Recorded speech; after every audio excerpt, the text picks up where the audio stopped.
So you people are really upset about Kakashi getting the manga kill, aren't you? You're really upset about that Susanoo, aren't you? Yeah, you know what, let me talk to you for a minute.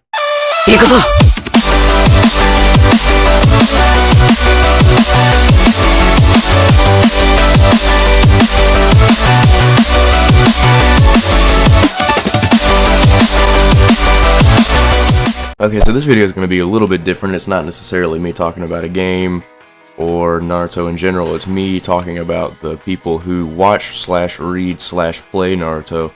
And the reason I'm making this video is because I think all this reaction to Kakashi having the Sharingan, or like the complete Sharingan now, is all just kind of really just blown out of proportion for honestly no good reason, at least as far as I can see, because I do feel like the things that people are complaining about have been sort of explained, at least in the best way that they can, without creating more plot holes. That, or there are things that I just don't think require explanations, or they just aren't plot holes. Whatever, you guys get the point.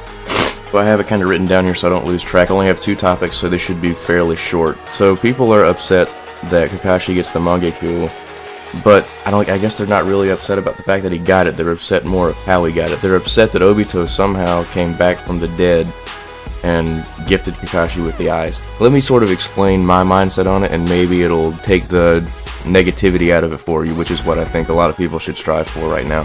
So it's already been said that Obito's, Kamui, and Kakashi's can transcend dimensions. That's pretty much been the case since Obito first showed up, since Kakashi first used his manga kill way back in the start of Shippuden. That's always been the case. But the issue has been they've only been able to teleport or send things to that dimension. That changed the minute that Naruto repaired Obito's other eye to the way that he could actually use manga kill in both.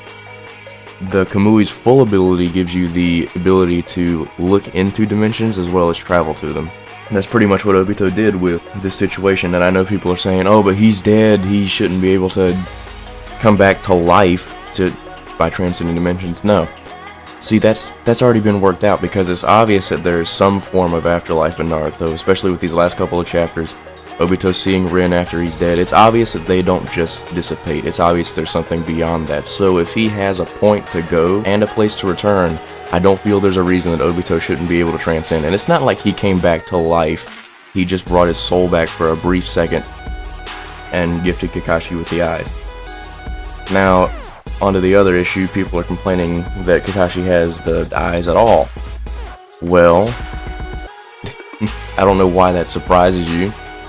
We know that Kakashi, as a normal ninja, has no chance of really surviving past the point that he's at right now. The only reason he's alive is because Obito saved his life. And obviously, if things were to go the way that they have been naturally progressing, Kakashi is, honestly, just being completely real here, Kakashi's probably next on the list to die. And I know what people are already going to say, oh, but Sakura's there, she can take the bullet. Well, Sakura isn't exactly a normal ninja at this point. She's had training by Tsunade. She has her, I don't know the name for it. She has a diamond on her forehead. All the healing abilities, so she's not a normal ninja. Plus, I just like Sakura anyway, so so it's just kind of biased at that. But you get what I'm trying to say. Kakashi would be the next to die because he doesn't have any particularly different abilities. He just has his own skill set, which is a very nice skill set. But without the Sharingan, he can't use things that he already has. And that's sort of my biggest reason for Kakashi getting the eyes. I think that should pretty much explain it, that Kakashi needs something to bring him up to the level that the people around him are fighting at.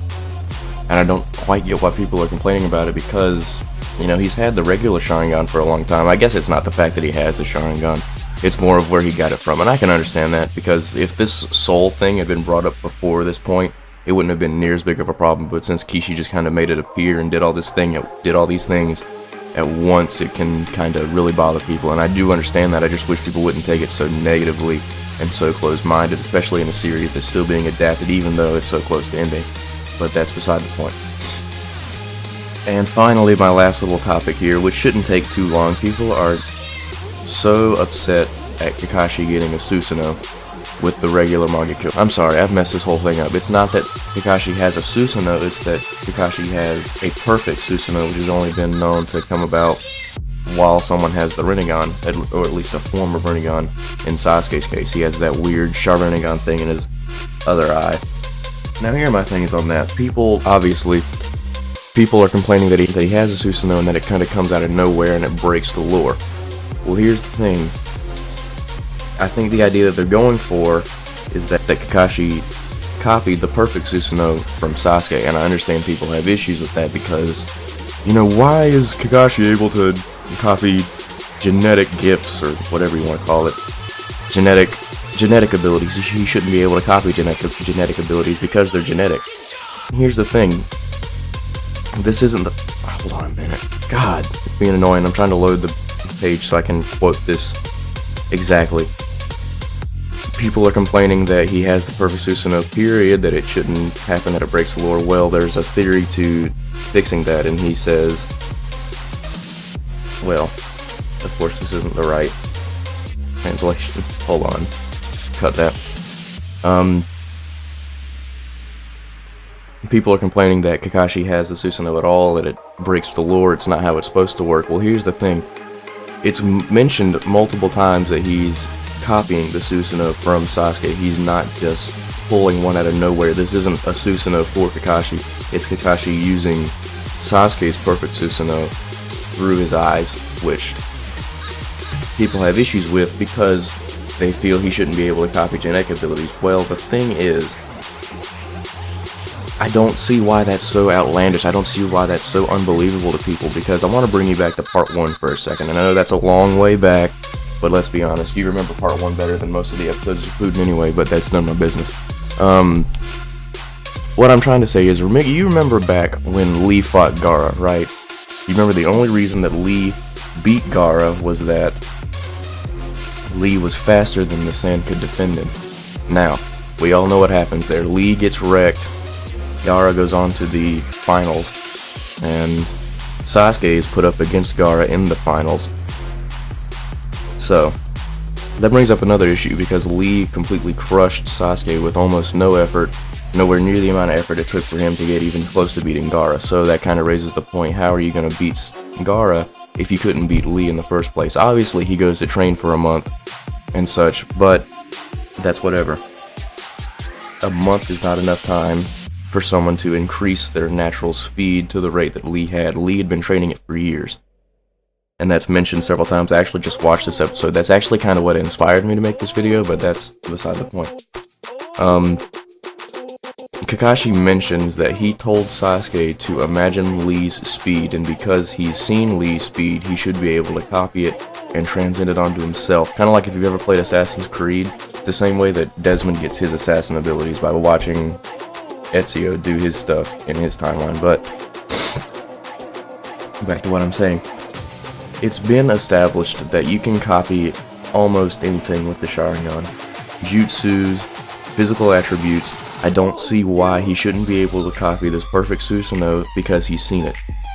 And I know, it's kind of ridiculous, but it's just how things are. I don't understand why people are so negative about it. There's really no reason for it. These things have been explained, although, I'll give it to you, it's been kind of loose. There aren't too many things that are completely confirmed, but maybe they'll be able to explain it in the near future. And I wish people would think more like that, more like the answers are coming rather than, you know, taking what we have right now and making all these assumptions that that Kishi is just gonna ruin it all and he's gonna screw it all up and he's not gonna explain things. Give the man time. The series is ending. There's already a bunch of answers that are gonna be answered pretty soon, considering that it's ending in less than 2 months. Just give him time. Give him time and he'll explain all this. And I understand that, you know, it can be a little bit frustrating to get things that aren't really explained right away, but you gotta understand, you're only reading 16 pages of this story a week. There's not a lot that you can cram into 18 pages, whether it be a novel, a story of any kind, really.